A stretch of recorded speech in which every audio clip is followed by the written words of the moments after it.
Pernah nggak sih ngerasa udah yakin banget sama sesuatu, tiba-tiba semuanya runtuh?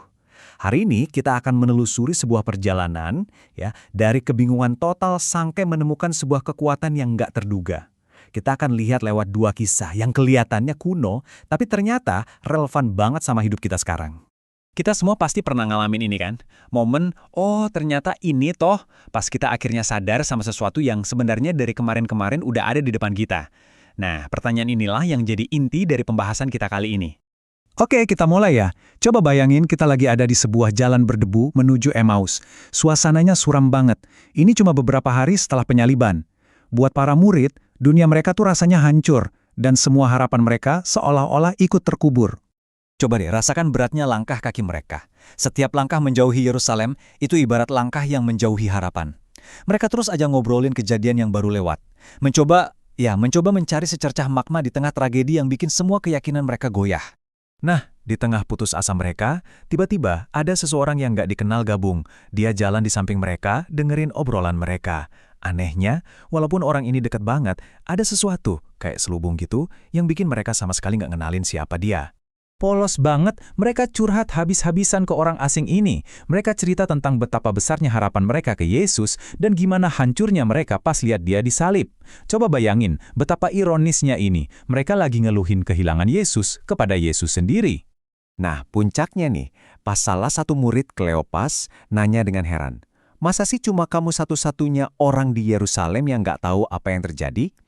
Pertanyaan ini nunjukin banget betapa dekatnya mereka sama kebenaran, tapi di saat yang sama, pemahaman mereka jauh banget.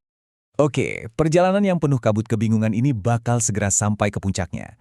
Siap-siap ya, karena satu momen yang kelihatannya sepele bakal ngubah segalanya. Disinilah tirai kegelapan akhirnya tersingkap. Ini bukan sekedar makan bareng biasa loh. Caranya mengambil roti, mengucap berkat, lalu memecah-mecahkannya. Semua itu familiar banget buat mereka. Gerakan yang sama, doa yang sama persis, kayak yang mereka lihat di perjamuan terakhir. Dan dalam sekejap, ingatan itu memicu sesuatu yang dahsyat. Dan klik! Saat itu juga seolah-olah ada selubung yang diangkat dari mata mereka. Tiba-tiba semuanya jadi masuk akal. Orang asing ini yang dari tadi sabar dengerin dan menjelasin kitab suci, ya nggak lain dan nggak bukan adalah guru mereka yang telah bangkit. Itu Yesus.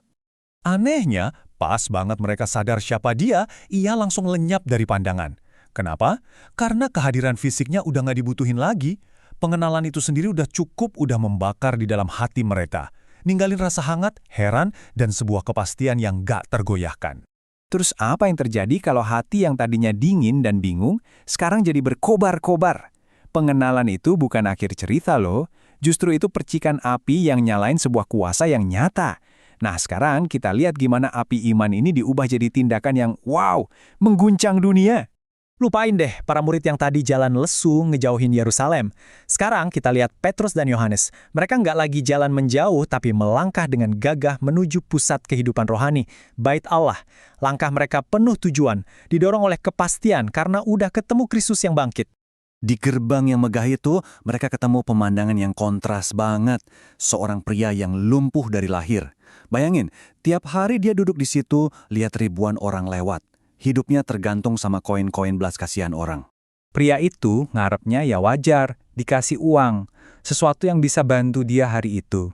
Tapi Petrus nawarin sesuatu yang levelnya beda banget. Dia nggak punya perak atau emas, tapi dia punya sesuatu yang jauh lebih berharga. Kuasa yang lahir dari pengenalan akan Yesus Kristus yang hidup. Perhatiin baik-baik ya, ini bukan doa atau harapan. Ini adalah sebuah perintah yang penuh kuasa, deklarasi yang diucapin dengan otoritas dari surga. Karena mereka nggak bicara atas nama diri sendiri, tapi atas nama Yesus Kristus.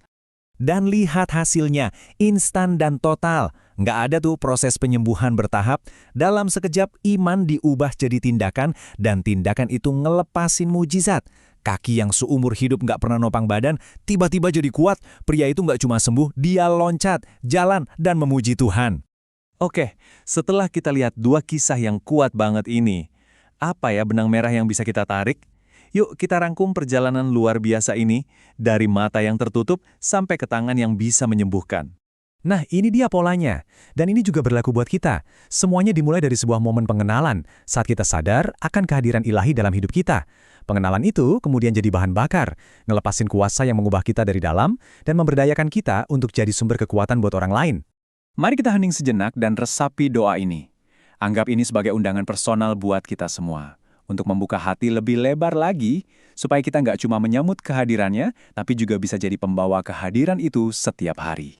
Dan saya mau tinggalin Anda dengan satu pertanyaan untuk dibawa pulang. Di area mana dalam hidup Anda saat ini, Anda mungkin lagi berjalan di samping sebuah keajaiban tanpa menyadarinya. Coba perhatikan baik-baik.